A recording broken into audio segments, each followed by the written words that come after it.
Go by heart. This brought me to tears. What a powerful lesson on time. A rich man was retiring when an angel of death came to him. He had worked long and hard to acquire massive wealth and retiring luxury, and could not believe that his time was up. Being a very wealthy person, he decided to buy some more time from the angel of death at any cost. He bargained for a long time, but the angel was unmoved.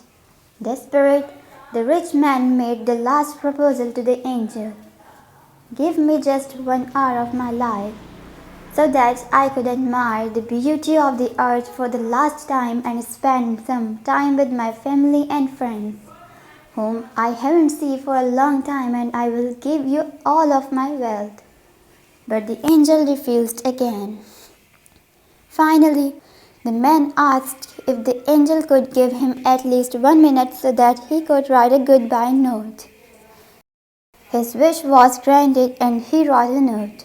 Spend your time which was given to you in the right way. I couldn't buy even an hour of my life with all of my wealth. Listen to your heart and check if the things surrounding you have a true value. Cherish every minute of your life.